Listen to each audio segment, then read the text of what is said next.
विधान परिषदेच्या उपसभापती पदाच्या निवडणुकीसाठी महाविकास आघाडीच्या वतीनं विधान परिषदेचे सदस्य ज्येष्ठ शिक्षण तज्ज्ञ असणारे, मुंबई शिक्षक मतदारसंघाचे आमदार असणारे जमो अभ्यंकर सर यांना उमेदवारी महाविकास आघाडीच्या वतीनं आमचा उमेदवारी अर्ज आज आम्ही आता थोड्या वेळात भरणार आहोत। जमो अभ्यंकर सर एक शिक्षण क्षेत्रातील मान्यवर म्हणून ओळखले जातात, अभ्यासक म्हणून ओळखले जातात आणि म्हणून महाविकास आघाडीच्या वतीनं त्यांचा उमेदवारी फॉर्म आम्ही भरणार आहे।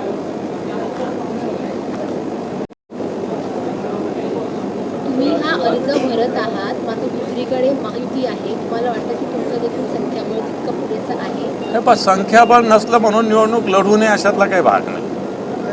आम्हाला जाणीव आहे आमची संख्या कमी आहे, कमी नाही खूप कमी आहे, म्हणजे 14-15 जण आम्ही, पण लोकशाहीत निवडणुका लढल्या पाहिजे म्हणून आम्ही फॉर्म भरतोय। एक राजकीय पक्ष राष्ट्रवादी शरदचंद्र पवार पक्षाचे काही आमदारांचं म्हणणे की आपण काँग्रेससोबत गेलं पाहिजे, तर काही आमदारांचं म्हणणे की आपण NDA सोबत सामील झालो। तुमचं शिवसेना म्हणून काय मत आहे की जर ते काँग्रेससोबत आले चालेल आणि NDA सोबत गेले तर मग तुमच्यामध्ये कसं म्हणजे? मला असं वाटतं बाजारात ज्या तुरी जाणार त्याच्याविषयी आत्ताच बोलणं योग्य होणार नाही।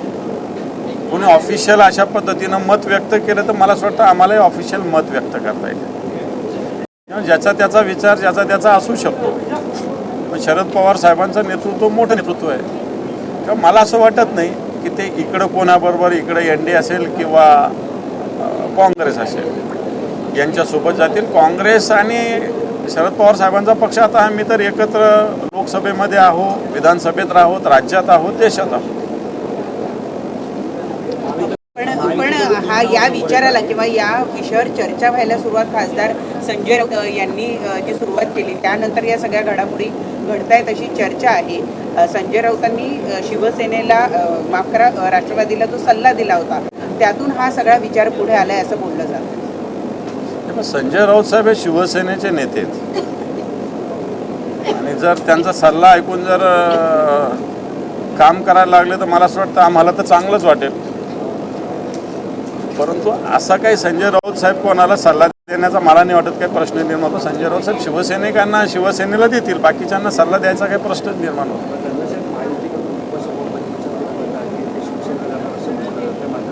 जी घटना नाशिकमध्ये घडली, 2 उमेदवार होते, एक होते समोर धोपळगीते जे त्यांचा विजय झाला अपक्ष होता, हीच घटना परिषदेमध्ये आयुक्तमध्ये घडेल असं वाटतं? मला असं वाटत नाही, ती निवडणूक एक अपवाद होता, असं काय होईल असा त्याच्यावर मी विश्वास ठेवत नाही, असं काही होण्याची गरज पण नाही। जे व्हायचं ते समोर होईल।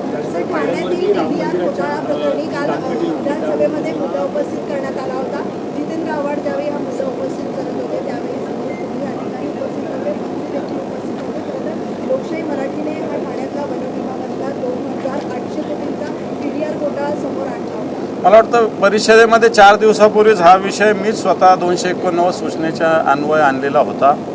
वनविभागाची जमीन आहे, ही जमीन हायकोर्टाने खरं तर सरकारचं दुर्लक्ष झालेलं आहे आणि कशा पद्धतीनं विकासकाच्या हवाली केली कळायला मार्ग नाही। राज्य सरकारने याच्यामध्ये पावलं उचलावे अशा प्रकारची सूचना आम्ही विरोधी पक्ष म्हणून केलेली आहे। जर असं केलं नाही राज्य सरकारनं तर राज्य सरकारचाच याच्यात सहभाग आहे असं मला असं वाटतं जनतेला वाटेल। गोदावरीच्या किनारी अनेक वाळू माफियांनी वाळूचे साठे करून ठेवलेले आणि ती मोफत घरं 1800 मोफत घरं बांधायची होती, त्या मोफत घरांना बांधण्यासाठी वाळू उपलब्ध एका ठिकाणी नव्हती। दुसरीकडे प्रशांत भोपळे जे आमदार आहेत त्यांनी एका ठिकाणी गाड घातली, त्या ठिकाणी तब्बल 2800 किलो ग्रास जी आहे ती वाळू सापडली आहे।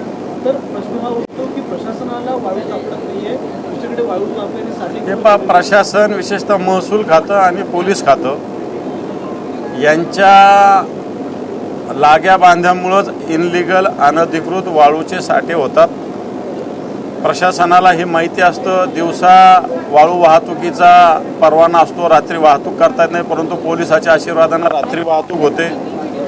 महसूलचे अधिकारी सुद्धा झोपलेले असतात आणि म्हणून मला असं वाटतं हा विषयावर बोलून हा विषय इतका गेला आहे की आता या गोष्टी बरं झालं प्रशांत भाऊ मी सत्ताधारी पक्षाचेच आमदार आहे, बाकीचे बोलले असते तर आम्ही काहीतरी बोलतो असं झालं असतं. त्यामुळे मला असं वाटतं प्रशासनाच्या डोळ्यात हे अंजन आहे. दुसरं, आम्ही आज राम मंदिराच्या दानपेटीच्या विषयी आंदोलन केलेलं आहे. राम मंदिरासाठी लोकांनी 1-1 रुपया जमा करून राम मंदिर बांधलेलं आहे, परंतु याच्या दानपेटीमध्ये कोट्यवधी रुपयाचा घोटाळा होतोय. मुख्य आरोप याच्यात सोडले जातात. छद्म हिंदुत्ववादी म्हणता येईल, हिंदुत्ववाद, बोगस हिंदुत्ववाद याच्यातून दिसतो.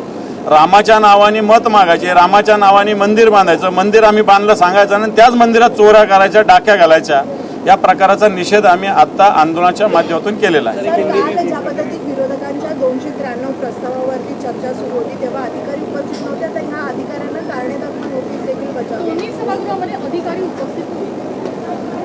मला असं वाटतं मुख्यमंत्र्यांनी सूचना, मुख्यमंत्र्यांनी प्रत्येक याच्यात रोस्टर दिलेलं आहे, मंत्री असावे, अधिकारी असावे. जर ते पाळलं जात नसेल तर मला असं वाटतं बेमुरवत खोरपणा अधिकाऱ्यांचा वाढला असंच म्हणावं लागेल.